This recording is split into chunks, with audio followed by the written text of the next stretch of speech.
우리의 신앙에 힘이 없는 것은 주 예수님의 사랑이 얼마나 큰 규모인지 몰라서 그래요. 그런데 그 예수님의 능력은 우주보다 크시잖아요. 근데 그 구원의 능력이라는 게 있어요. 우리가 주 예수님의 구원의 능력은요, 이렇게 스치기만 해도, 인간의 것도 스치기만 해도 큰 타격을 주는데, 예수님은 거꾸로 스치기만 해도 어마어마한 복이 있는 거예요. 그래서 그 그리스도 예수를 그냥 만나게 됐다, 알게 됐다, 예수님과 연관이 있는 가문이 됐다는 것만으로도 너무나 큰 거죠. 어떤 분이 예를 들어 저한테 와서 이제 출석상을 달라 그렇게 얘기를 할 때, 출석상은 출석을 해야만 주는 상이죠. 출석을 안 했는데 출석상을 줄 수는 없는 거잖아요. 근데 이제 다른 상은 줄 수가 있겠죠. 뭐 잘 섬겼으면 선행상도 줄 수도 있는 거고, 공부를 열심히 했으면 우수상도 줄 수도 있는 거죠. 출석상은 출석을 해야만 주는 거예요. 하나님은 상이 너무 많으셔요. 하나님은 우리가 불쌍할 때는 긍휼로 우리를 대하시고, 우리가 진짜 낮아져 있을 때, 쓰러져 있을 때, 여러분이 어떤 뭐 큰 질병이나 어려움이 있고 그럴 때 여러분이 잘 믿어서 주님이 간 거 절대 아니에요. 만세전에 그리스도 예수 안에서 예수님이 정하셔서 주님이 찾아가신 것이지. 그래서 주님이 만난 것이지. 여러분이 예를 들어서 뭐 병상에서 나는 할렐루야 아멘입니다, 이 병이 와서 내가 죽어도 끝까지 나는 순교하겠습니다, 이렇게 믿는 분도 있기는 하겠죠. 승리의 생명의 신앙이 활성화됐을 때는. 그러나 많은 경우에 있어서는 낙담하는 거죠. 그리고 그리스도에 대하여 실족하는 거죠. 그렇지만 주님이 찾아와서 우리를 건져주시고 위로하시고 우리가 기대하지 못했던 복을 주시는 거죠. 그래서 이걸 주님의 긍휼이라고 불러요. 긍휼의 복이 있는 거고, 또 주님이 우리를 사랑해서 사랑의 복이 있어요. 길 가는 거지를 사랑해서 돕는 게 아니고 불쌍해서 돕는 거죠. 하지만 여러분이 만나는 어떤 사람들은 여러분이 사랑해서 그 사람들을 도울 거예요. 여러분이 섬기는 성도들이나 믿음 안에 있는 형제들이나 친구들이나 여러분이 사랑해서 돕는 거예요. 하나님은 자기가 사랑하는 자에게 거저주시는 복이 있어요. 그런데 성경에서 예수 그리스도께서 오셔서 긍휼도 보여주시고 사랑도 보여주셨어요. 그런데 주님께서 우리에게 이렇게 말씀하셨어요. 나를 믿는 자에게, 나를 믿는 자라고 하셨어요.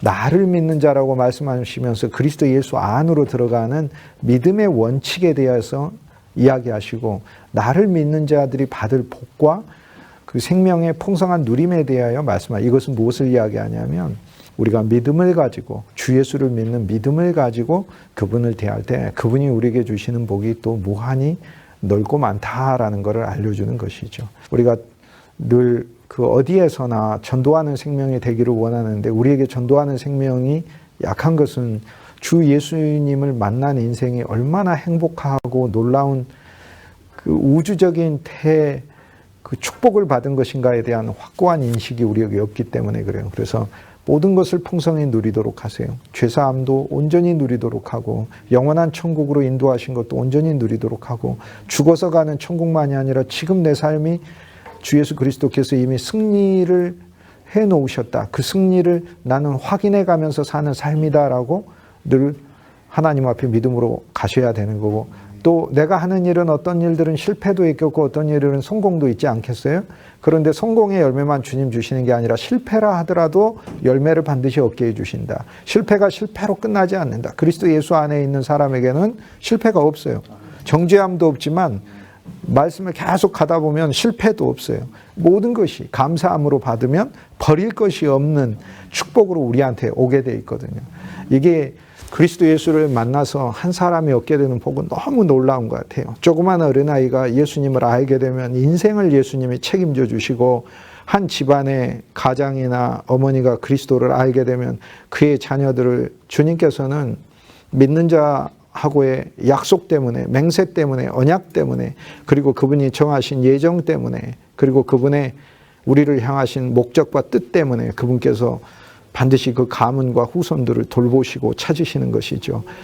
한 사람이 그리스도 예수를 만나면 그 사람의 고난도 주님께서 실제로 붙들고 해결해 가시고, 사람으로 조성해 가시고, 인간으로서 이 세상에서 하늘의 비밀도 깨닫게 하시고, 그리스도 예수 안에서 얻을 수 있는 게 너무나 어마어마한 거죠. 하나님 앞에 설 수 있는 의도 얻게 되었고, 하나님의 거룩한 사람으로 구별되었고, 하나님의 거룩한 일에 참여하는 자가 되었고, 그 거룩한 일조차도 단순히 내가 생각하고 계획하는 것 이상으로 하나님께서 또 일하고 계시고, 또 그리고 그리스도 예수 그분 자체가 이 세상에 있는 모든 보이는 것과 바꿀 수 없는 분이잖아요.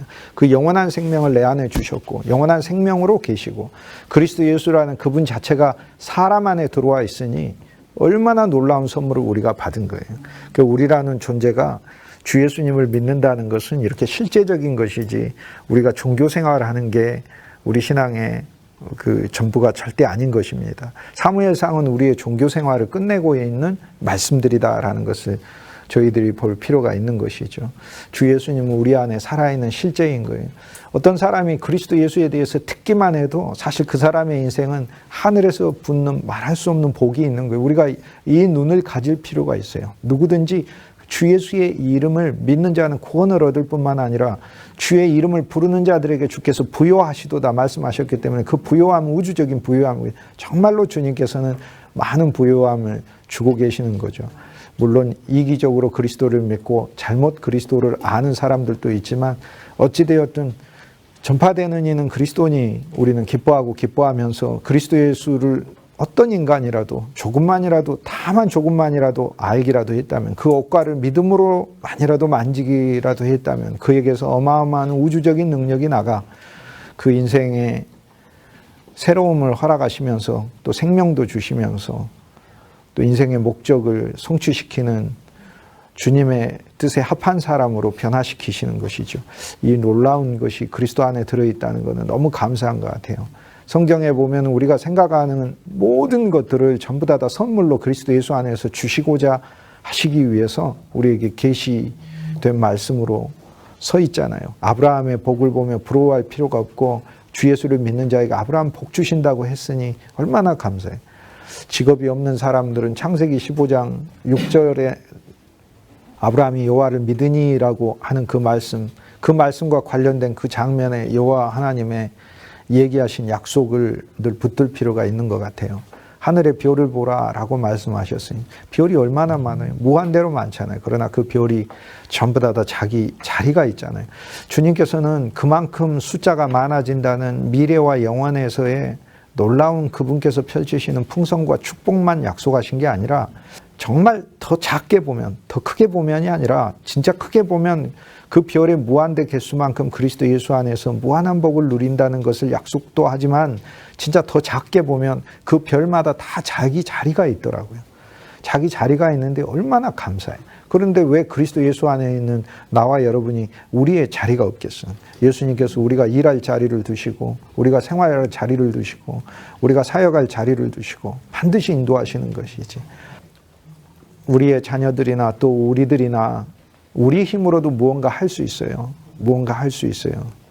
그런데 스스로 할 수 있다 할지라도 하나님께 기도해서 하나님이 길 열어주시고 하나님이 더 축복해 주시는 것을 경험하면서 가다가 보면 일생 동안 하나님을 의지하는 믿음 안에서 가는 것이죠. 우리도 똑같아요. 우리도 스스로 할 수 있는 일이라 할지라도 주 예수의 이름 안에서 행해야 하는 거예요.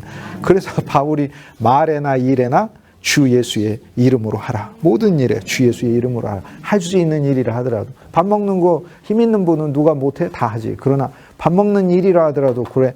우리가 아주 너무 쉬운 거 아닙니까? 사실 설명도 필요 없는 이야기죠. 그러나 이것이 내 힘으로서 밥을 번 것도 아니고 내 힘으로서 밥을 넣은 것도 아니라 주님께서 먹을 것을 우리한테 주셨고 숟가락들 힘도 나한테 주셨다라는 주 예수의 이름 안에서 먹으면 모든 것이 믿음의 행위요. 믿음의 행위요. 나는 건강하고 나는 튼튼해. 그러니까 나는 내가 능력 있어가지고 내가 벌어가지고 이렇게 풍성한 거 믿어. 이렇게 하면 모든 것은 자기의의 행위가 되는 거예요. 똑같은 행위인데 자기의의 행위가 되느냐 믿음의 행위가 되느냐는 진짜 우리한테 있는 것이죠. 우리는 그런 부분을 그리스도 예수 안에서 명확하게 알고 우리 자신부터 주 예수의 은혜 아래에 있는 모든 풍성을 누리면서 많은 사람들에게 권면해 줄 수 있죠.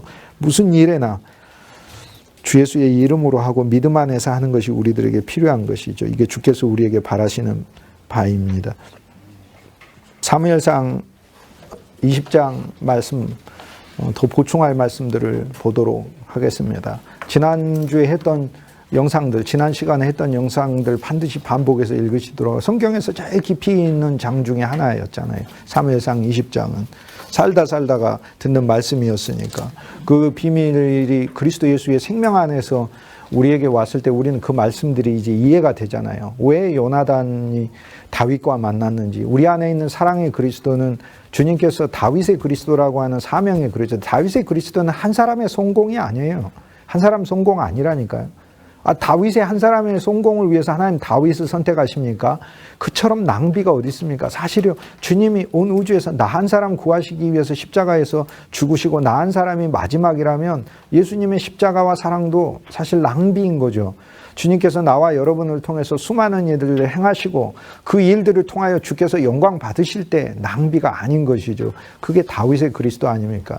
혼탁한 이스라엘, 사사기 시대를 지나서 선지자 사무엘이 있지만 사무엘의 이야기죠. 사무엘이 왕권을 가지고 있지 않고 선지자로서 신성한 권위만 있기 때문에, 신성한 권위는 믿음으로 따르는 자들에게는 맞는 그 권위이고, 그리고 마땅히 존중받는 권위이지만은 일반 백성들은 믿음이 없으면 뭐 사무엘이든 무엇이든 뭐 블레셋에 있는 뭐 아기스 왕이든 무슨 상관이 있어. 그렇게 생활하는 거 아닙니까? 그러나 다윗이 왕이 됐을 때는 어떤 공적인 왕권까지 가지고 이스라엘 백성들을 하나님께 이끌고 갈 수 있는 거죠. 우리가 다윗의 그리스도를 안다는 건 하나님이 우리에게 주신 사명을 아는 것이고 권세를 아는 것이고 공적인 하나님께서 주신 여러 가지 책임과 자격 안에서 주의 일을 수행하게 하는 것이잖아요. 너무 감사하지만 이 다윗조차도 요나단을 통해서 사랑과 위로를 받듯이 우리는 어떤 일을 하다가 늘 힘들고 지쳤을 때 요나단의 그리스도를 만나야 하는 것이에요. 요나단의 그리스도로부터 사랑의 그리스도죠. 언약한 그리스도고, 그리고 이 둘 사이에 언약이 돼 있잖아요. 이건 어마어마한 말씀이에요. 요나단과 다윗이 언약을 맺었는데 삼중의 언약을 맺었잖아요. 너하고 나하고 사랑하자 언약. 두 번째 언약은 너의 후손과 내 후손을 돌봐주는 언약. 그리고 세 번째 언약은 너는 왕이 될 것이고 나는 너의 뒤가 될 것이라 라고 요나단이 다윗에게 이야기해요. 이건 어마어마한 언약이에요. 삼중의 언약이에요. 그런데 우리가 예수 그리스도의 피가 구약의 모든 언약을 성취하시는 피거든요. 그래서 예수님이 새 언약이라고 하신 거예요. 모든 언약을 성취하시고 거기다가 새롭다고 하셔서 부활 안에서의 언약이요, 새 창조 아래서의 언약이요, 그분 안에 담겨져 있는 구약에서도 발견할 수 없는 영원한 생명의 복까지 담은 언약을 우리한테 주신 거예요. 예수 그리스도의 피는 히브리서 9장에 의하자면 어마어마한 두 가지 기능을 하잖아요. 하나는 위대한 속죄를 이루셨다. 이 위대한 속죄는 우주보다 큰 속죄를 이루셨다. 바다를 먹물로 삼고 하늘을 두루마리로 삼고 모든 사람을 필사자로 삼고 세상의 모든 나무를 붓으로 삼아도 그 사랑을 다 쓸 수가 없는 우주적인 사랑을 펼쳐. 두 번째, 그분의 언약은 우리를 영원히 축복하시는 축복의 언약이라고 얘기를 한 거죠. 그런데 언약이 처음에 방주 언약부터 성경에서 최초로 시작을 하면서 창세기 6장에 방주 언약이 세워지죠. 그 다음 9장에 무지개 언약이 세워지죠. 방주 언약이 세워질 때 언약은 이거잖아요. 방주 안에 들어있으면 무엇이든지 구원받는다. 그 어마어마한 언약 아니에요. 무지개 언약은 하나님이 새 땅을 주시고 이 새 땅 안에서 축복하신다라는 언약, 이게 다 그리스도 예수 안에서 성취됐어요. 그런데 이런 방주의 언약, 무지개 언약, 창세기 17장의 할례의 언약, 계속해서 하나님의 언약들이 등장을 해요. 유월절 언약, 시내산 언약, 모든 언약들이 그리스도 예수 안에서 다 성취됩니다. 그런데 우리가 사무엘상에 오니까 언약이 어디까지 가느냐면 예수의 피 안에서 세워진 이 새 언약이 요나단의 삼중 언약을 담고 있다는 사실을 우리에게 알려주고 있는 거죠. 그리스도의 피는 우리하고 주님이 사랑의 언약을 하신 피라니까요. 내가 너희를 사랑하마도 아니고 나는 너를 영원히 사랑하고 너도 나를 사랑하는 피다라고 말씀하셨고, 사람의 피는 노기를 가지고 있고 분노를 가지고 있고 혈기를 가지고 있고 감정을 가지고 있는 피고 변덕스러운 피지만 주 예수의 피는 영원한 피요 온전한 피요, 이 피로 언약을 맺으셨고 이 피로 우리 마음에 뿌리셨으니 사실 우리들이 혼으로는 육으로는 사울과 같은 모습을 보이지만 우리 안에서 우리가 생명으로 갈 때 분명히 다윗은 잘하고 있으며 우리 안에 있는 요나단 그리스도와 함께 이 사랑의 언약 안에서 관계가 있는 것이죠. 그러니까 주 예수의 십자가가 언약인데 언약에서 우리가 더 깊게 들어가면 위대한 구원도 있는 것이고 위대한 축복도 있는 것이지만 거기서 더 깊게 들어가 보면 우리는 주님과 사랑의 언약을 맺은 관계라는 것을 알 수 있는 거죠. 어떤 일에나 그 구주를 사랑하는 거죠. 슬퍼도 구주를 사랑하고 힘든 일이 있어도 구주를 사랑하고, 그 요나단의 다윗과 맺은 삼중 언약이니까 예수의 피를 더 누리면은 두 번째 언약이죠. 하나님이 요나단과 다윗의 후손에게 서로 축복하는 언약을 주었으니 그리스도께서 나에게서 나오는 나의 후손과 나에게서 나오는 나의 사역과 모든 그 가지들을 축복하실 것이다 라는 것을 그리스도 안에서 믿는 것이고, 또 내가 하는 주님의 일도 주께서 축복으로 있는 것이고, 내가 하는 모든 일들이 주님께도 축복이 된다는, 상호간에 복이 된다는 이 누림으로 있는 거 아니에요. 그 세 번째 언약은 내가 주님을 사랑하고 좋아하는 개인적인 신앙 안에서만 머무는 게 아니라 다윗이 앞서가고 요나단이 다윗의 뒤가 될 것이라 라고 하면서 결국에는 우리의 삶을 사용하셔서 하나님께 영광이 되게 하시는 목적으로 이끄신다라는 그 언약이 주 예수의 피 안에 있구나라는 걸 우리가 볼 필요. 그 십자가를 보면서 하고 염소털 정도의, 염소 머리털 정도의 구원만 누려서는 절대 안 되는 것이고, 진리가 뜨이면은 5가지 레위기의 제사들, 번제구나, 소제구나, 화목제구나, 속죄제구나, 속건제구나, 그건 누려도 어마어마한 것이지만, 야, 저기에 새 언약이 들어있구나. 근데 새 언약이 저게 방주의 언약이에요. 그리스도 안에 있는 자에겐 결코 정죄함이 없다고 하는, 방주 안에 들어오는 자는 결코 멸망이 없다고 약속해 주신 그 언약이구나. 근데 이 언약이 더 나아가서, 야, 우리에게 새 땅을 주시는구나, 새 인생을 주시는구나, 새 소망을 주시는구나 라고 하는 창세기 9장의 부활 안에서의 무지개 언약이고, 근데 점점 더 나아가 내 육체의 표를 주신 창세기 17장에 내가 하는 모든 육체로 하는 일마다 그분의 표가 나타나도록, 나는 비록 표를 받아서, 이 표는 나를 치신 표거든요. 나를 치신 표라 내 육체를 자랑하지 않고 신뢰하지 않지만, 그렇지만 내가 육체로 믿음 안에서 하는 일, 믿음 안에서 하는 일에 반드시 하나님께서 그 표가 나타났는데, 그게 이스라엘이라고 하는 표로 사람들에게 읽혀지고 보여지고 알려지게 되는 거죠. 저는 이스라엘의 표를 가진 자라, 하나님이 함께 하시는 자구나라는 그러한 간증의 삶으로 하나님께서 우리를 세우시겠다라고 언약 안에 있잖아요. 그런데 더 들어가면, 주 예수의 십자가의 피가 우리 안에 뿌려졌고 우리 안에 세워진 이 언약은 요나단과 다윗의 삼중 언약이 있는 거죠. 그러면 쉽게 얘기해서 나와 여러분의 삶은 주 예수의 피의 언약으로 어떤 삶이어야 한다는 거예요. 하나님께 드려진 삶이고 하나님을 위한 삶이라는 거예요. 그게 얼마나 감사하고 영광스러운 거예요. 진짜로. 하나님의 일은 하나님만이 해야 되는 일이잖아요. 하나님의 일은 하나님이 해야지. 그러면 자녀의 숙제는 자녀가 하는 게 사실 맞는 거지. 부모가 도와줄 수는 있는 것이지.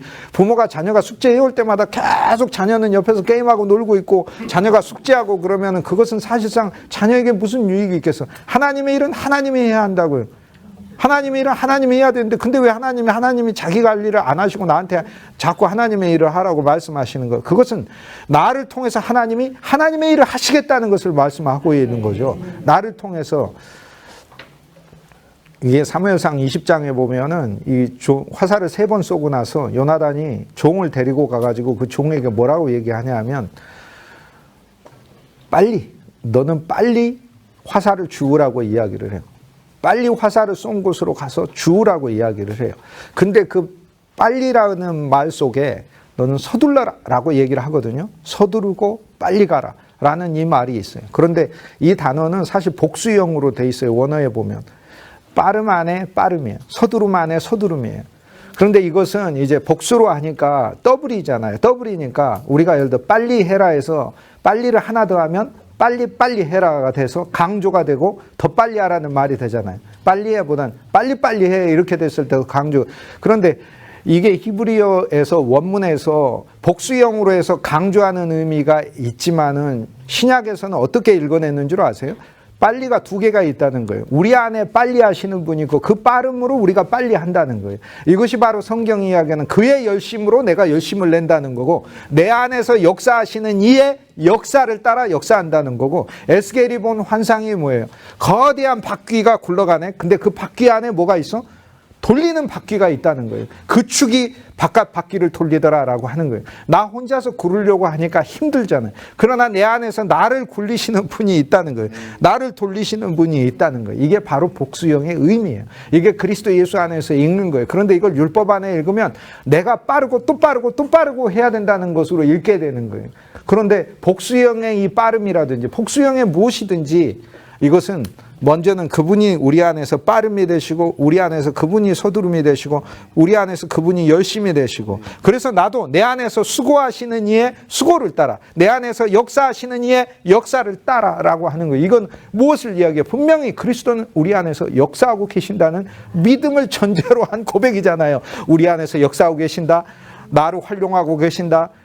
그럼 가만히 있는 게 아니라 내가 무엇을 하든지 간에 주께서 나와 함께 하신다. 내가 하는 모든 일 가운데 실패를 할지라도 성공이 되게 하시고, 어리석어 보일지라도 그분이 지혜를 넣으시는 것이고, 그리고 나는 당연히 부족하니까 부족한 모습이 나올 수밖에 없어요. 그런 겸손함으로 내가 일할 때 또 그분은 당연히 열매를 거두시고 하신다는 것을 보여주는 거죠. 너무 감사하고 놀라운 말씀인 것이죠. 사무엘상 20장 말씀에는 우리가 그 주 예수의 새 생명을 받고 성령의 체험을 가지고 있다 하더라도, 즉 사울이라 하더라도 이러한 모습들을 보이면서 살 수 없는 인생이다라는 것을 알려주고 있지 않습니까? 하지만 오늘 우리들에게 요나단의 그리스도를 계시하시고 우리를 정말 사랑하시고 언약하시는 그리스도가 있다는 사실을 알려주고 계시죠.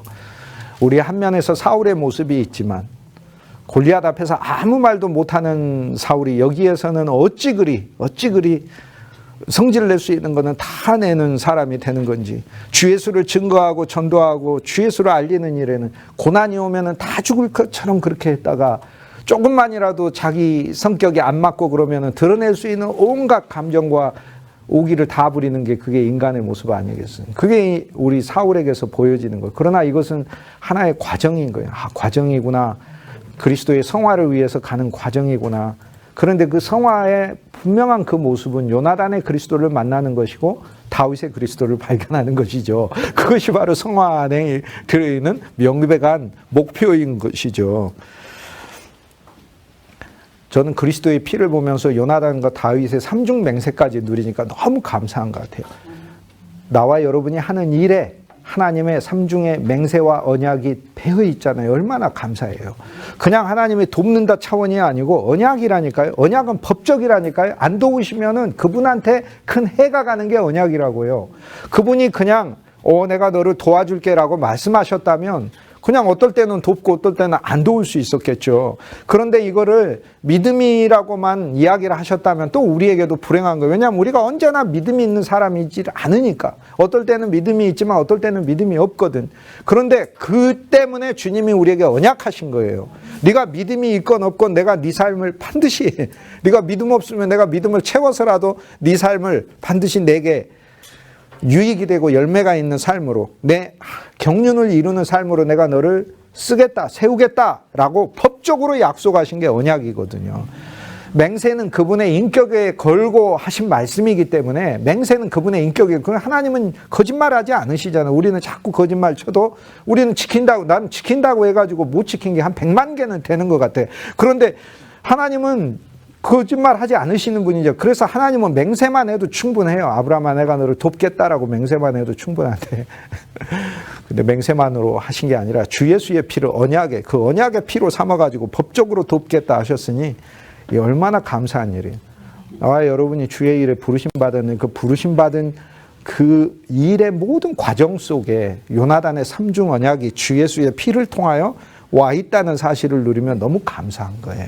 아무리 작은 일이라도 내가 하는 일이 주 예수의 이름 안에 가면은 반드시 이게 들어있구나라는 거죠. 주 예수의 이름은요 놀라운 이름이잖아요. 사무엘상 20장 여기 보면 다윗과 요나단이 언약하였더라, 또 맹세하였더라 이렇게 나오는데 무엇으로 맹세하였다고 나와 있습니까? 여호와의 이름으로 맹세하였더라 이렇게 돼 있어요. 여호와의 이름으로 언약하고 여호와의 이름으로 맹세. 이게요 어떤 의미냐면 이런 의미잖아요. 여호와의 이름으로 맹세했다. 그래, 여호와의 이름을 놓고 맹세했다라는 거잖아요. 그런데 이것을 자세히 우리가 보면은요 성경에서 의로는요 헬라어에서 거의 대부분 N이라는 전치사로 번역을 하는, 이건 아내라는 뜻하고 같아요. 무슨 말이냐면 주 예수의 이름 안에 맹세한 거예요. 사실 주 예수의 이름은요 우리가 알고 누리면 누릴수록 그 안에 맹세가 있고 언약이 있다는 이야기예요. 그러면 주 예수님과 우리가 요나단의 삼중 언약을 맺은 것은 내가 하는 모든 일을 축복하고 내 후손들을 진정으로 열매 맺게 하고, 아브라함의 복은 하나님께서 이 세상에 있는 모든 것들까지 포함하여 주시는 복인데, 다윗과 요나단에게 후손을 축복하는 복은 그보다 더 전진된 복이에요.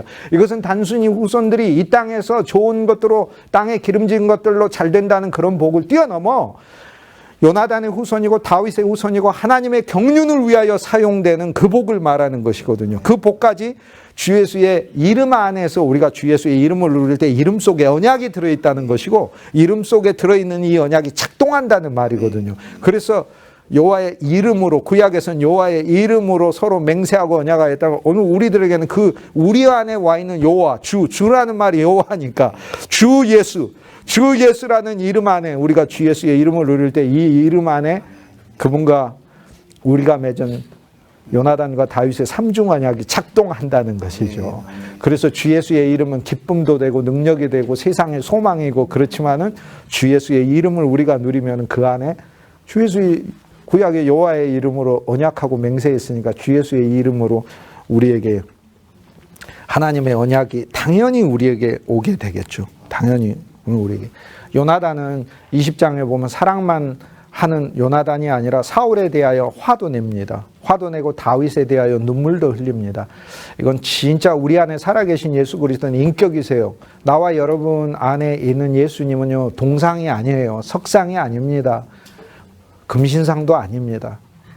석상으로 무시할 만한 그런 것도 아니고요. 동상으로서 뭐 좋은 가치가 있는 그것도 아니고, 금신상으로서 우리한테 숭배받으려고 우리 안에 오신 분이 아니에요. 이분은 우리 안에서 우리 인생과 함께 같이 눈물 흘리시고, 우리의 육신으로 우리의 신앙이 정체되어 있을 때 어떨 때는 우리 안에서 화도 내시고, 그런데 이분이 내시는 화는 진짜 요나단의 사랑에 근거한 화인 거잖아요. 이분이 흘리시는 눈물은 같이 다윗에 대하여 불쌍하여 흘리는 눈물인 것이죠. 이게 이 주 예수님의 사랑인 거예요. 성사 안에는 예수님의 사랑이 우리를 향해서 이 어떠한 사랑인가를 보여주고 있잖아요. 보여주고 있어요. 창세기에 보면은 요셉이 형제들을 다룰 때 너희들은 간첩이다 이래놓고 내 금잔을 내 점치는 은잔을 훔쳐갔다 이러면서 다 잡아가지고 나는 너희에게 선대하였거늘 너희는 어찌하여 하면서 너희들은 이제 내 종이들, 다 여러분의 인생에, 여러분이 인생 자루 아니에요? 여러분 인생 자루에 주 예수님의 요셉처럼 우리의 인생을 다루면은, 금잔이 발견되고 은잔이 발견되는구나. 은잔은 그분이 점치는데, 그분이 즉 하나님의 운명을 선포하는데 내 인생이 사용되는 것이구나. 나는 베냐민처럼 걸렸구나. 그분에게 걸렸구나라는 거죠. 그런데 이것이 다뤄지는 과정은 너무 힘들고 슬픈 과정 아니에요. 이게 난 이제 어떡하지? 내 운명은 어떡하지? 앞길도 막힌 것 같고 어떡하지? 라고 하는데, 그러나 그것이 바로 이스라엘 백성들이 애굽 땅에서 승리의 민족으로 풍요를 얻는 것이고, 그 순간에 그 성경의 제일 아름다운 기절, 성경에서 모든 기절을 통틀어서 내가 생각할 때 제일 아름다운 기절이, 여기 다윗과 요나단이 함께 서로 3번 절을 하고 울더라, 요 기절하고, 창세기에 요셉이 커튼 뒤에서 울더라라고 하는 게 있어요. 뒤에서 울고 계시는 게 우리 주님이라. 우리가 힘든 일과 어려움을 겪고 있을 때, 그분은 우리가 눈물 흘리고 있을 때 앞에서는 너는 말이야 운명이 나로부터 은잔을 훔쳐갔어 라고 말씀하시는 것 같지만, 그러나 커튼 뒤로 가서는 울고 계시는 그리스도가 있다. 이게 우리 안에 살아계신 그리스도는 그런 분이시다라는 거예요. 다윗과 요나단의 그 언약 속에서 우리는 주님과 우리가 맺은 이 언약을 더 구체적인 사랑의 언약으로 진짜 누릴 필요가 있어요. 나와 여러분은 금신상이신 예수님을 숭배하는 게 아닙니다. 그리고 드라빔 정도 믿기 위해서 있는 가정신 정도로 믿는가. 진짜 믿음의 폭을 크게 가지시라. 하나님이 내 기업을 사용하시고 내 자녀들을 사용하시고 하나님이 내 재능을 사용하시고 내 인생을 사용하셔서 정말로 이 세상에서 그냥 있다가는 그냥 그런 인생이 아니라, 하나님 진짜 성경에 보니까 아브라함이 모시간데 70세에 부르심을 받았어도 하나님의 위대한 이름을 위한 가문이 되었지 않습니까? 그러면 이 말씀은 나를 위해 있지 않습니까? 라는 그 믿음으로 적용해서 나와 그 후손들이 이삭도 되고 야곱도 되고 요셉도 되고 여기 나오는 다윗도 되고 요나단도 될 수 있도록 주님 안에서 우리는 진짜 믿음을 적용할 필요가 있는 거죠. 이 하나님의 말씀은 정말로 살아있는 말씀인 거죠. 사무엘상 20장 3절에는요. 우리가 사역자로서 꼭 기억해야 될 말씀이 20장 3절과 20장 10절에 있는 말씀이에요. 그런데 20장 3절에 있는 말씀 바로 그런 말씀이에요. 나와 죽음 사이는 한 걸음이라 라고 얘기를 해요. 죽음이 저기 있고 내가 여기 있는데 이렇게 한 걸음이다 라고 이렇게 이해되는 거예요. 죽음이 언제나 내 옆에 있구나. 다윗이 그렇게 고백해요. 근데 사실 우리가 한번 생각해 보시자고요. 다윗과 죽음이 한 걸음인 것 같죠, 진짜. 왜냐하면 한 걸음이었죠. 창을 딱 던졌는데 한 걸음 하니까 벽에 맞았잖아요. 벽에 맞았잖아요. 항상 한 걸음이었어. 이것도 한두 번도 아니고 한 걸음이었어. 지금 잡으려고 하고 있고 지금 한 걸음이에요. 나와 죽음 사이는 한 걸음이라. 나와 죽음 사이는 한 걸음이라가 그 위대한 그 하나님의 사역자였던 스펄전은 위대한 설교가였다 이렇게 이제 소개를 하는데요. 스펄전 목사님에 대한 크나큰 명예훼손인 거죠. 설교가다 그러면 되겠습니까? 설교 잘하는 분입니까? 그분이 진짜 진리의 말씀을 선포한 분이지. 난 정말 내가 듣기 싫은 소리 중에 하나가 설교 잘한다는 소리, 그거 다 모욕하는 얘기 같아요. 진짜로. 그냥 생명의 말씀으로 은혜 받았습니다 이렇게 하는 게 그게 제일 좋은 것 같아요. 그런데도 굳이 놀리고 싶으면 설교 잘하셨습니다 이러든지, 네. 설교 아주 잘하셨어요 이러든지. 스펄전이 위대한 설교가, 그건요 진짜 모독하는 거. 아니 근데도 막 이렇게 신학자들이 그렇게 쓴다고요. 그 안에 있는 내적 생명이 설교 잘하기 위해서 있는 생명 아니에요. 진리를 얼마나 깊게 받은 그 유명한 설교 중에 나와 죽음 사이는 한 걸음이라고 하면서 믿음의 그리스도인들에게 이 부분을 권면한 적이 있어요. 그 설교를 아주 감동 깊게 읽어서 나와 죽음 사이는 한 걸음이라. 근데 사실 다윗과 죽음 사이가 한 걸음인 게 맞죠. 하지만 다윗이 여기서 죽습니까? 안 죽습니다. 다윗의 왕조는 하나님이 굳건히 세웁니다. 한 걸음인 것 같지만은 한 걸음이 아니고 다윗과 그리스도 이 두 하나님의 사람들은 언제나 죽음이 한 걸음인 것 같았지만 마침내 하나님의 영광의 삶이 펼쳐지듯이 다윗에게는 펼쳐지게 돼 있어. 오늘 우리들의 삶이 죽음이 한 걸음인 것 같고 옆에 있는 것 같지만 그렇지 않아요. 그런데 이 한 걸음이 옆에 있다는 의미가 아니고요. 원문을 보면은 이 한이라는 게 같은 걸음이라는, 같이 발자국을 띄고 있다는 뜻이에요. 그러니까 다윗이 지금 무슨 말을 하고 있냐면 내가 걷는 걸음이 그냥 죽음 위를 걷는 걸음이다라는 말. 죽음과 나는 걸음이 같다라는 말이에요. 걸음이 같다. 그만큼 죽음의 고통 속에서 사역했다는 뜻이잖아요. 오늘 우리들에게 이 구약은 단순히 인간이 사역을 하면서 하나님 안에 겪는 고통만을 말씀하는 규절이 아니라 바울이 뭐라고 얘기해요? 우리 육신이 그리스도의 죽음을 지고 사역하는 것이다라고 얘기를 하잖아요. 그래서 나와 죽음은 한 걸음이다라는 말씀은 그리스도 예수의 십자가의 죽음을 이미 지고 있는 우리들은 주님의 죽음에 담겨져 있는 많은 승리들을 안고 사는 사역인 것이죠. 다윗조차도 이렇게 하지 않으면 다뤄지지 않는다니까요. 다뤄지지 않습니다. 하나님은 사울이 얼마나 참 집요한가도 보이시기 위한 거지만요. 사울의 문제만이 아니잖아요. 다윗이 끝나고 나서 사울만 피하는 문제가 아니에요. 다윗의 인생에 수많은 문제가 등장해요. 블레셋에 가요. 21장에 가면 블레셋에 가서 아기스 왕으로부터 조롱도 받고 그래요. 그러면 다윗의 대적이 어찌 사울만이겠어. 블레셋도 있고 많이지. 결국 우리가 사무엘상을 보면 하나님의 사람인 다윗, 오늘 우리를 하나님의 사람으로 만들기 위해서 참 하나님의 사람이신 그리스도조차도 이 땅에 와서 히브리서 2장 10절에 있는 것처럼 온전하신 하나님의 아들이 그대로 하늘에 있는 게 온전이 아니라는 거예요. 이분이 이 땅에 와서 고난을 겪어야 온전히 있다는 거예요. 왜냐하면 그냥 그대로 있으면 그분에게는 하나가 부족해. 고난이 부족해. 그게 어떻게 온전이에요? 그렇기 때문에 예수님이 이 땅에 오셔서 고난을 겪고 만인을 위한 구원의 제물이 되시고 우리를 구원하셨을 때 그 아들도 고난을 통하여 온전해지셨다고 얘기를 하잖아요. 그렇기 때문에 고난이 당연히 있어야 되는 것이죠. 그리고 다윗을 다루기 위한 것이다. 다윗을 하나님의 사람으로 만들기 위한 과정이다라는 것을 보여주는 거죠. 나와 죽음 사이는 한 걸음이다. 우리가 사역하고 생활하다가 보면 질병으로, 경제적인 문제로, 인간관계로 죽음하고 나하고 한 발짝인 것 같아. 그때 얼마나 큰 절망과 공포가 있었어. 그런데 이것을 신약 안에서, 새 언약 안에서 적용을 하면 나와 예수 그리스도는 같은 죽음의 걸음을 그리스도 안에서 이미 짊어져서 걷고 있다라는 말씀으로 적용을 해야 되겠죠. 그러면 오늘 우리들에게는 그 길이 죽음의 길이 아니에요. 그리스도는 죽음조차 생명이잖아요. 죽음조차 생명이에요. 생명의 길을 걷는 것이지요. 히브리서 2장 10절에 만물이 그를 위하고 그분을 위하고 그로 말미암았어. 만물, 우주 만물이 정말 뭐 빛의 속도가 아니라 빛의 속도에 수천 배, 수만 배, 수십만 배로 달려도 끝이 없는 이 우주를 만드신 그분의 능력은 얼마나 위대하고 무한하겠어요. 그런데 그분이 자체로 온전하신 것 같은데 그게 온전이 아니고 이 땅에 오셔서 고난을 받으셔야 그게 온전하신 거래요. 왜냐하면 고난이 포함돼야, 즉 예수 그리스도와 하나님의 목적은 인류를 만드셨기 때문에 인류를 구원까지 하셔야 그게 온전하시다는 거예요.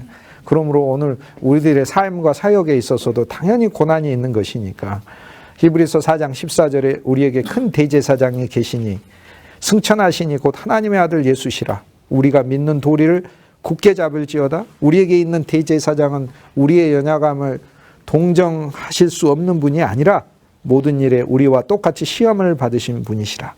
그러므로 긍휼하심을 받고 때를 따라 돕는 은혜를 얻기 위하여 은혜의 보좌 앞에 지성소 안으로 담대히 들어갈지니라 라고 얘기를 하잖아요. 얼마나 엄청나고 감사한 말씀입니까? 요나단이 다윗에게 내가 무엇을 하랴 라고 얘기하면서 다윗을 다 도와요. 우리가요, 다윗의 그리스도를 우리 안에 신뢰하고 나아갈 때 하나님의 사역과 일이 나를 통하여 어떤 일이든지 직장에서든 일터에서든 가정에서든지 학교에서든지 교회에서든지 나를 통하여 나와 가문과 후손을 통하여 다윗과 요나단의 삼중 언약이 있으면 나와 내 가문의 후손들이 그리스도를 위하여 반드시 영광스럽고 유익하게 사용되도록 한다는 이 믿음 아래에서 우리가 갈 때 요나단이 뭐라고 얘기해요? 내가 너를 도우리라 라고 얘기를 하잖아요. 그리스도는 반드시 다윗을 돕듯이 우리를 도우시는 것이겠죠. 반드시 도우시는 것. 그리고 요나단이 뭐라고, 내 마음의 소원을 나 요나단이 이루리라 라고 얘기를 해요. 그래서 네 속에 있는 소망을 이루어준다고 얘기를 합니다. 우린 지난 시간에 이제 종교의 초하루에 대해서 배웠어요. 초하루. 첫날이죠. 월삭이죠. 월삭은 새로운 달의 시작이라 우리의 새 생활이잖아요. 너무 놀라운 것이죠. 신앙적으로는 그 첫째 날에 하나님의 장막이 세워졌고, 즉 우리 안에 예수 그리스도의 장막이 세워졌다. 내 마음에 그리스도가 계신다라는 걸 매일매일 월삭 때마다 새로 누려라. 즉 그리스도를 월삭으로 우리 인생의 새로운 시작으로 누리라는 거예요. 예수 믿는 게요, 제가 생각해 보니까 제일 좋은 것 중에 하나가 다시 태어나는 거더라고요. 이 세상에서 사람이 다시 태어나는 방법은 없잖아요. 그런데 주 예수를 믿는 것이 다시 태어난 거더라고요. 그리고 주 예수를 믿어서 매일매일 새로 태어나는 거더라고요. 우리에게는 진짜 월삭이 있는 거죠. 초하루인 거죠. 달은 너무 놀라운 것 같아요. 지구가 이렇게 태양 주위를 돌잖아요. 근데 지구 주위로 달이 이렇게 뱅뱅뱅뱅 돌면서 마치 이게 1년 중에 이 지구의 모습을 달을 같이 위치시켜 놓고 이게 돌고 있는 이 모습을 보면 지구는 태양을 돌고 있고 달은 죽일 듯이, 마치 어떻게 보면 절대 떨어지지 않을 듯이 지구를 쫓아가는 게 이게 바로 뱅뱅뱅뱅 돌면서 쫓아가는 게 이게 달의 모습이에요. 그 모습을 자세히 보면은 이 달도 그리스도잖아요. 어떻게 알 수 있어요? 골로새서 2장에 보면은 골로새서 2장 말씀에 보면 14절부터 어마어마한 말씀들이 있잖아요. 의문에 속한, 율법에 속한 그 조항들이 우리가 주 예수 그리스도 안에서 그분의 영원한 행복과 구원과 생명을 누리기 위하여 우리를 정죄하고 우리를 거역하고 거스리는 의문에 속한 모든 저주의 문구들을 사중으로 제하시고 버리시고 그리고 없애시고 못 박으시고 완전히 다시 어떻게 못하도 옆에다 치우셨다도 아니야. 옆에다 치우셨다도 아니고 제하시고 버려버리시고 완전히 없애버리시고 그리고 십자가에서 못 박으시고 끝내버리셨다고 얘기를 하시는 거예요. 그게 골로새서 2장의 아주 센터에 있는 말씀이에요. 그 다음에 오늘 우리들에게 뭐라고 말씀하셔요? 주님께서 오늘 우리들에게 있는 먹는 것이든 마시는 것이든 월삭이든 안식일이든 절기이든 매일 매주 매달 매년 구약 성경 안에 있는 모든 그 항목들은 이것들은 장차 올 것의 그림자요. 그 몸은 그림자가 있으면 몸이 있듯이 그 몸은 그리스도의 것이니라. 그리스도니라. 그러니까 구약의 월삭의 진정한 성취는 예수 그리스도인 거예요. 무슨 얘기예요? 내 인생이 이렇게 가는데 내 인생을 계속해서 돌면서 마치 달처럼 어떨 때는 안 보이는 것 같지만 구름에 가려서 안 보이는 것 같고 저 지구의 이쪽 편에 있는 것 같지만 결국에는 함께 있어요. 언제나 나를 향해서 돌고 있으면서 내 인생의 파도가 조금 당겨졌다 미뤄졌다 하면서 이것을 조절하시는 분이 우리 주 예수 그리스도 아니에요. 진정한 초하루는 우리 주 예수 그리스도인 거죠. 혼자서 스스로 새 인생을 누리려고 하지 말고 주 예수 그리스도 안에서 새 인생이 됐다는 것을 누리는 게 진정한 월삭이신 예수 그리스도를 아는 것이겠죠. 월삭에 드려야 될, 제사장들은 월삭에 드려야 될 제물이 있어요. 이스라엘 백성들은 월삭을 지키며 제사장들은 하나님 앞에 드려야 될 월삭의 제물이 있는데 민수기 28장에 보면 초하루에는 숫송아지 2마리를 바치라고 돼 있어요. 2마리. 하나는 우리고 하나는 그리스도예요. 우주적인 분량의 예수님의 풍성한 사랑을 송아지로서 누리라는 거예요. 한두 사람이 먹을 음식이 아니잖아요. 송아지 한 마리 잡으면 여러분 혼자서 배 터지게 계속해서 뜯어먹고 계시겠어요. 그게 아니지. 모두를 위한, 전부를 위한 양식인 것이죠. 예수 그리스도를 그렇게 송아지로 풍성하게 누리고 숫양 한 마리로서 1년 되고 흠없는 순양 7마리로, 순양 한 마리를 하고 그 다음 순양 7마리로 하고 주님과 함께 연합된 것이고, 그리고 주님은 온전한 양이시고 이렇게 여호와께 번제를 드리라. 하나님께 선물로 된 인생으로 누리라라는 거예요. 초하루 우리는 항상 내 인생은 하나님께 선물이 되었구나 라는 것을 누리는 게 진정한 초하루를 누리는 것이겠죠. 이게 주님께서 우리에게 원하신 것이죠. 사무엘상 20장에는 종교적 초하루가 아니라 실제적 초하루를 지키라고 해요. 장차 올 것은 그리스도를 가리켜요. 골로새서 2장 16절에 무엇이든지 이것으로 너희가 판단받지 않게 하라라고 얘기해요. 이게 무슨 말입니까? 골로새서 2장 16절. 오랫동안 이 기절이 무슨 말인지 잘 이해가 안 갔어요. 먹는 것이나 마시는 것이나 안식일이나 초하루나 절기나 너는 이러한 것들로 다른 사람들에 의해서 판단받지 않게 해라. 무슨 얘기냐면 그것에 의해서 평가받는 그리스도인이 돼서는 안 된다는 거예요. 종교를 지키시네라는 그리스도인으로 평가받지 말라는 거예요.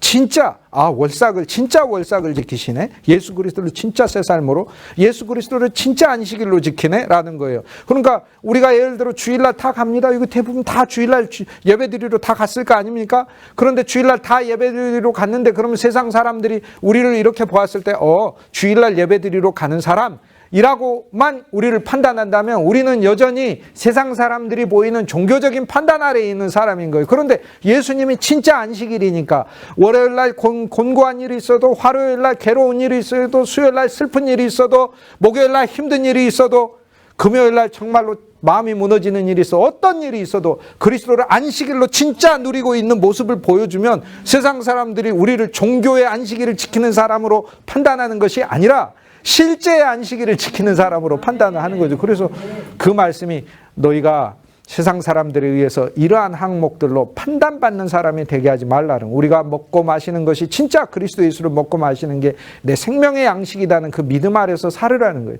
돈에 대한 욕심이나 이 세상에 대한 탐심이나 이런 것들 우리 안에서, 옛사람 아담 안에서는 잘할 수밖에 없지만 그리스도 안에서 우리 자신을 늘 내어놓으면서 우리는 실제를 소유한 사람이다, 예수님이 진짜 우리 보물이다라고 하는 그 믿음 아래서 살으라고 하는 것이죠. 이게 바로 눈에 보이는 것으로 판단받지 않는 사람들. 우리 인생에 절기가 많죠. 여러분이 태어난 것도 절기고, 사람마다 다 절기가 있잖아요. 어떤 사람 태어난 날 절기고, 정말 자기 인생에 자기가 원하던 거 성취된 날이 진짜 절기인 거고, 결혼한 날이 절기고, 자기 자녀들이 태어난 날이 절기고, 뭐 회갑도 절기고, 인생에 진짜 좋은 절기들이 많잖아요. 다 이런 절기들이잖아. 그렇지만 이 절기들보다도 더 기쁜 절기는, 그 다음 장 우리가 한 장 넘어가면 제사장으로 뽑힌 사람들은 여자를 가까이 하지 말지니라. 그런데 그 여자의 진짜 사실 영적인 의미는 뭐냐면 최고의 즐거움을 가리키는 거예요. 우리에게는 삼중의 여자가 있는데 이 세상에서 이 삼중의 여자처럼 즐거움을 사실상 본질적으로 생명 안에서, 진짜 이 세상 안에서도 어떤 면에서는 줄 수 있는 대상이 없어요. 어머니, 아내, 딸. 하나님께 제사장으로 바쳐진 사람은 세상의 즐거움보다도 그리스도의 일을 가장 큰 즐거움으로 삼으라는 것을 이야기를 하는 거예요. 사실 우리가 성도로서 주님 지난 한 주일 동안 비즈니스도 잘 됐고 뭐 공부도 잘 됐고 좋은 결과도 나왔고 그래서 하나님 앞에 감사해요 라고 나올 수 있어. 성도는 그렇게 나와야 하는. 그러나 우리가 신앙이 성장하여 베드로전서 2장에 산돌이신 예수 그리스도를 모퉁이 돌로 삼아 우리는 살아있는 제사장으로서 영의 집으로서 지어져 가잖아요. 너희는 택하신 족속이요 거룩한 백성이요 하나님의 신령한 제사장, 우리는 제사장들인 거예요. 왕 같은 제사장들, 왕의 통치를 가지고 있는 제사장들인 거예요. 우리는 다 다윗 같은 왕이면서 제사장들인 거예요. 그런데 그 제사장들은 모든 기쁨이 하나님 앞에 나올 때 그리스도가 기쁨이 되어야 된다는 거예요. 그러니까 그리스도가 기쁨이 되어야 된다는 거예요. 주님이 더 기쁘게 하소서라는 거예요. 주님으로 기쁨. 이 일들을 보면 기쁨이 없고 저 일들을 보면 기쁨이 없고 저 사람을 보고 이 사람을 보고 하면 근심과 화도 나기도 하지만 그게 아니라 그리스도를 보면서 기쁨을 누리는 게 그게 제사장의 마음인 거예요. 이것이 바로 제사장들이 하나님 앞에 나올 때 여자를 가까이 하지 말진, 며칠 동안만, 그날 그 전날은 여자를 가까이 하지 말지니라라고 하는 말의 본 뜻이에요. 이것은 하나님의 여성 사역자들은 그러면 뭐 여성이니까 항상 여자를 가까이 하지 않는다는 뜻이 아니라 여자가 하나님의 사역자가 되지 말아야 된다는 뜻이 아니라 오늘 우리가 진정으로 누리는 기쁨은 주 예수 그리스도여야 된다. 왜? 우리 존재 자체가 하나님께 드려진 존재이기 때문에 그렇다는 거예요. 사무엘상 20장에서 주님은 베들레헴에 있는데 형제들에게 가자고 말씀하셨어요. 성경 전체의 스토리가 여기 다 들어있지 않습니까? 너무나 엄청난 말씀드린 거죠. 매년 제사를 드리도록 하게 해달라라고 요나단한테 이야기해요. 내가 매년 제사를 드리게 해달라. 그런데 여기에서 매년이라는 말은 해마다 해라는 뜻인데 사실 올해, 내년 뭐 이렇게 해. 그 해들을 말하는 거예요. 이거는 영원을 뜻하는 거예요. 내가 매년제를 드린다라는 것은 모든 해들을 다 덮은 거예요. 영원한 제사를 드리게 해달라. 영원한 제사. 우리가 예수님이 우리를 위해 제사 드렸다고 할 때 이 죄를 속해 주시는 그런 정도로만 생각하지 마세요. 우리가 번제라니까 하나님께 영원히 드려진 선물로 바쳐진 게 번제라. 화목제라니까 우리 존재를 사용하셔서 하나님이 만인을 하나님께 화목시키는 사람으로 우리를 데려가신다니까요. 그러니 얼마나 감사해요. 사무엘상 20장에 간청하였더라라는 말이 나오고 성경에 간청했다라는 말이 11번 등장해요. 그래서 굉장히 드물어요. 간청 잘 안 해요. 그리고 간청하는 게 꼭 좋은 상황만 아니잖아요. 내가 무엇을 간청해야 될 때 그게 좋은 상황이겠어요? 그러나 다윗이 간청해요. 다윗이 간청하였다. 요나단에게 간청하고 사울에게 간청하였다라고 얘기해요. 그게 그리스도 예수의 우리 안에서의 마음이에요. 간청하고 계셔요. 주님은 우리에게 새로운 생명으로 가자. 새로운 생명의 신앙으로 가자. 네 자신 안에 머물러 가지고 네 자신만을 생각하는 신앙이 말고 하나님께서 네 자신에게 두신 창세 전에 세상이 창조되기 전에 세워두신 그 목적을 생각하고 가자. 지금의 슬픈 일과 어려운 일과 많은 일들이 있다 하더라도 그것에 개의치 말고 다윗도 이후로는요. 이전에 앞으로도 펼쳐질 일과 다 해서 죽일 뻔한 시도가 17번 등장한다고 하지 않았습니까? 그가 옮겨지는 장소도 17곳이나 더 많은 장소로 옮겨져요. 막 수시로 옮겨져요. 그것은 우리를 뭘 이야기해요? 인생 전체로 보면 우리도 한 17번 정도 이사하는 것 같아요. 다윗이 베들레헴 제사를 간절히 구하더라라고 얘기하잖아요. 우리한테 새로운 예수 그리스도 생명의 신앙으로 가자. 떡의 집으로 가자라고 말씀하고 있잖아요. 떡의 집으로 가자. 얼마나 놀라운 말씀이에요. 이게요, 간청에 나옵니다. 고린도후서 5장 20절에 이러고 나와요. 우리가 그리스도를 대신하여 사신이 되어 라마에 갔던 사자들처럼 우리가 그리스도를 대신하여 하나님의 사자가 되어 하나님이 우리를 통하여 너희를 권면하시는 것 같이 그리스도를 대신하여 간청하노라. 우리 각자한테도 그리고 우리 주위에 있는 사람한테도 간청하노라. 뭐 하라고? 너희는 하나님과 화목하라라고. 너희는 하나님과 화목하라. 어떻게 화목해? 주 예수님 화목의 제물이니 그냥 하나님께 돌아오라. 그냥 하나님께 오라. 그러면 하나님은 그냥 품어주신다. 진리를 잘 몰라도 돼. 그냥 오라.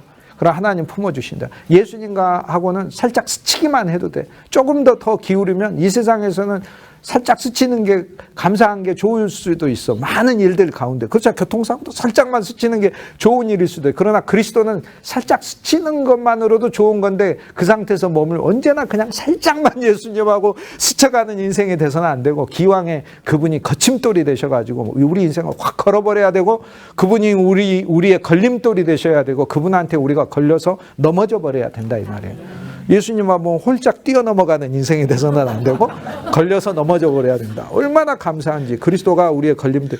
예수님 안에서 주 예수님 안에서의 놀라운 비전이 있는데 우리가 모르고 가니까 우리 인생에서 주님의 걸림돌이 되셔서 우리를 넘어지게 하신 거 아니에요. 얼마나 감사해요. 20장 10절에 아까 제가 20장 3절하고 더불어서 이거 정말 우리가 사역하면서 기억해야 될 말씀이거든요. 이게 3절에서는 진짜 눈물 나는 이야기잖아요. 나와 죽음 사이는 한 걸음이라. 어떤 분은 한 걸음일 수도 있는 거고 원문이 더 영적으로 깊게 얘기하는 것처럼 진짜 내가 죽음 위에 있는 것 같아. 걸음이 같은 걸음 같아. 내가 걷는 게 죽음의 걸음 같아. 그러나 그리스도의 생명이 우리 안에 있다는 건 뭐예요? 죽음의 반대인 생명이 있다는 거고, 죽어봐야 나의 죽음이지만 내 안에 온 생명은요, 우주를 창조한 생명이거든요. 우주보다 더 큰 생명이거든요. 이 생명이 내한테 왔고, 영원한 생명이 왔고, 새로운 생명이 왔고, 모든 죽음을 이기는 부활의 생명이 왔는데, 죽음과 내가 한 걸음인다 한들 이것이 내가 뭐 두려워할 일이 되겠어요. 그리고 이 죽음은 나의 옛 아담의 죽음과 한 걸음이었을지는 몰라도 아담의 죽음은 십자가에서 아담의 죽음도 죽여버리시고 이제는 모든 만물을 새롭게 창조시키시는 그리스도의 죽음, 십자가의 죽음은 승리이기도 하고 의문에 속한 모든 율법을 저주를 전부 다 부수는 죽음이기도 하고 그분의 죽음은 모든 어그러진 것들을 다 없애버리시는 죽음이잖아요. 이 죽음과 한 걸음인 것이죠. 그래서 구약에서는 그리스도 없이는 우리 인생은 멸망하는 죽음과 언제나 같은 걸음으로 사는 것이고 새 언약을 받은 예수 그리스도 안에서 영원한 생명의 새 언약을 받은 우리들의 인생은 그리스도의 죽음과 한 인생이기 때문에 고린도후서 4장에 뭐라고 해요? 사망은 죽음은 우리에게 역사하고 생명은 너희에게 역사하는도다 라고 얘기하죠. 그러므로 그리스도의 사망이 우리에게 있으므로 우리는 감사한 거예요. 예수님의 사망은 사망도 생명이라니까. 예수님의 모든 것은 사망이 생명이고 예수님의 모든 것은 오늘 우리들에게 그 자체로 선물이고 축복이고 부활인 것이고 능력인 것이죠. 그분은 죽음조차도 부활이고 죽음조차도 생명이에요. 예수님은 죽음에서 부활하시고 부활이 있는 게 아니에요. 그분은 죽기 전에도 부활이고 죽으셨을 때도 부활이고 죽고 나서도 부활이신 거예요. 이게 그리스도의 놀라운 거예요. 그러니까 죽음 안으로 들어갔을 때 부활이 죽음을 체험한 것이고 그 안에 부활은 죽음 안에서 부활로서 존재하고 있었고 생명이 죽음 안에서 생명으로 존재하고 계셨던 거예요. 그래서 파괴될 수 없는 생명이요, 없어질 수 없는 생명. 근데 그 생명이 오늘 우리들에게 온 거죠. 어느 한 면에서 오늘 우리들의 삶이 이러한 위험과 고난 가운데 있는 삶이지만 그럼에도 한 걸음이지만 다윗이 이렇게 슬픔을 고백하고 고통 중에 내뱉는 나와 죽음은 한 걸음이라고 얘기하는 그런 인생이지만 이 앞으로의 삶의 전개를 보니까 하나님이 정말 선하신 뜻으로 인도하시더라라는 게 성경의 약속이잖아요. 그럼 오늘 우리들도 나의 삶이 이런 문제가 있고 저런 문제가 있지만 하나님이 선하신 길로 인도하시겠다라는 그 믿음 아래서 오늘 우리의 문제를 보아야 될 필요가 있는 거죠. 그게. 그런데 20장 10절은 더 아름다운 말씀이에요. 무슨 말씀이에요? 혹 네 아버지가 내게 엄히 대하시면 그래요. 다윗이 그렇게 하겠잖아요. 네가 어찌하겠느냐. 요나단에게 그렇게 네 아버지가 내게 엄히 대하시면 어찌하겠느냐. 이 말씀은요. 이런 말씀이에요. 만약 하나님이 우리에게 엄히 대하시면 어찌하실까요? 하나님이 우리에게 엄히 대하시면 요나단이 우리에게 일러줘요. 사랑의 그리스도가 우리에게 일러줘요. 여기에는 네 아버지가 우리에게 엄히 대하시면이란 이야기. 예를 들어서 우리 옛사람의 아버지인 아담도 있는 거고 새 사람의 아버지인 우리 주 예수 그리스도도 우리에게 있는 거예요. 그런데 이 둘은 우리한테 진짜 어느 면에서 엄하게 대하셔요. 옛사람은 우리한테 엄하게 대하고 우리 인생 살다가 보면 근데 하늘 아버지도 우리에게 엄히 대하실 때가 있죠. 그러나 그분의 엄함은 아버지 안에서의 엄함이잖아요. 어렸을 때 우리 아버지도 저한테 엄하게 하실 때가 있었어요. 늘 엄하게 하진 않으면 엄하게 하실 때가 있었어요. 그런데 우리 하나님은 우리에게 우리 인생 가운데 아버지가 우리에게 엄하게 대하시면 그 말씀에서 우리 인생에 엄하게 대하시면 어떻게 하실까요? 우리 남편을 엄하게 대하고 우리 아내를 엄하게 대하고 우리 자녀를 엄하게 대하면 엄하게 대한다 하더라도 요나단은 요나단의 일을 하는 거고 다윗은 다윗의 일을 하는 것이에요. 그게. 그래서 이 말씀은 오늘 우리들이 기억해야 될 말씀인 거예요. 하나님은 두 가지를 우리 사역 안에서 체험하게요. 다윗이 체험했잖아. 나와 죽음은 같은 걸음이라. 그러나 우리는 그리스도의 살리는 죽음이 우리에게 있는 거예요. 그런데 우리 아버지가 우리에게 엄하시면 그 엄하심도 한때인 거고 잠깐인 거예요. 우리를 성숙하게 하기 위한 엄하심인 거예요. 그러니 얼마나 감사해요. 하나님이 종결하시는 엄하심인 것이죠. 주님이 명백하게 여자가 해산하게 되면 그때가 이르렀으므로 근심하나 아기를 낳으면 세상에 난 기쁨, 사람 난 기쁨으로 말미암아 그 고통을 다시 기억하지 아니하리라. 십자가의 고난을 이야기하시면서 해산하는 수고라고 이야기를 했어요. 바울도 자기가 하는 모든 사역이 너희를 그리스도의 사람으로 만들기 위해 내가 해산하는 수고를 한다고 했어요. 믿음의 사람들은 한 면에서 여성의 사역을 하고 있는 거예요. 그래서 사울이 자기 아내를 욕하는 것은 이것은 예수 그리스도의 사역에 대한 육신의 신앙이 예수 그리스도의 사역을 모르고 욕하는 것이고, 그리고 하나님의 사람들이 하고 있는 영적인 사역을, 헌신과 섬김의 사역을 모르고 욕하는 것이고, 새 예루살렘 교회를 욕하는 것과 같은 것이다.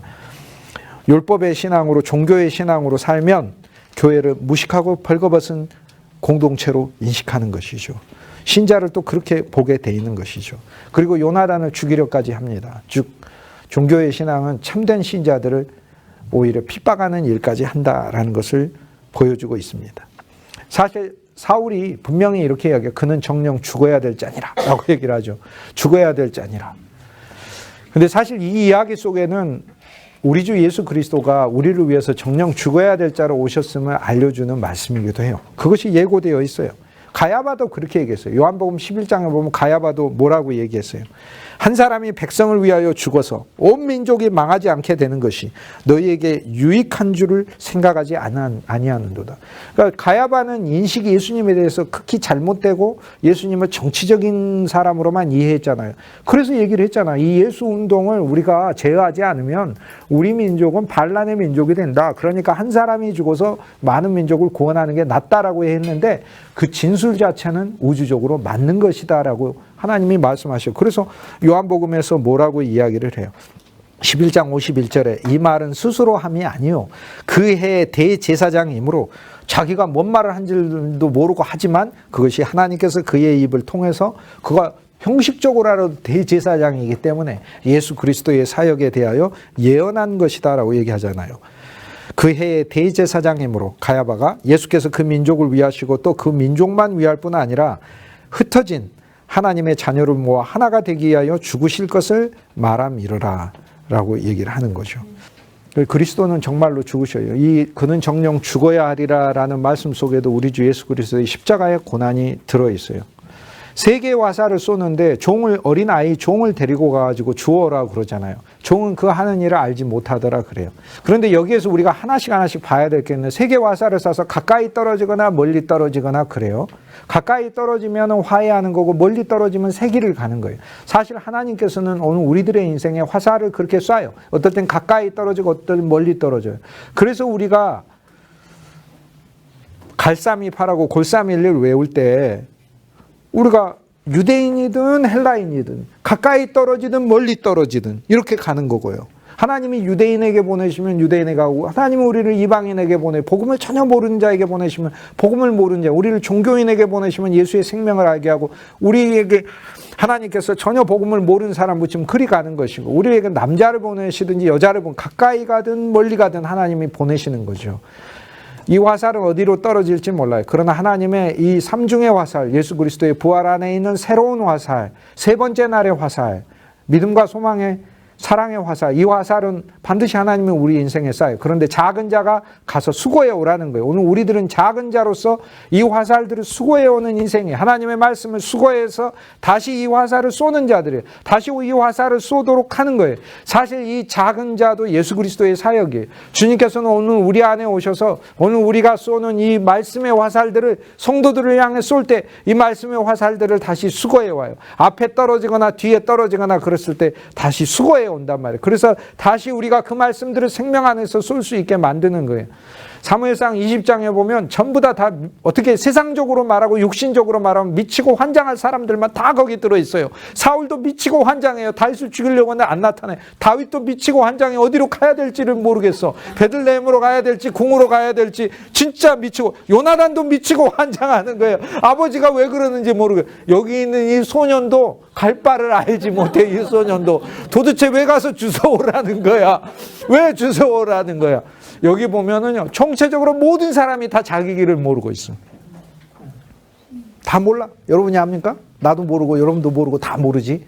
그런데 사무엘상 20장은 놀라운 말씀이 있어. 모두는 하나님 안에서 합력하여 손을 이루고 모두는 모두의 그리스도를 위한 길을 간다는 거예요. 그러니까 이것이 바로 사무엘상 20장에 보여주는 너무나 놀라운 말씀이에요. 출발 바위에서 다윗이 일어서서 남쪽을 향하여, 이제는 광야거든요. 그런데 여기에서 남쪽을 향하면 예루살렘과 광야가 펼쳐져 있는 거예요.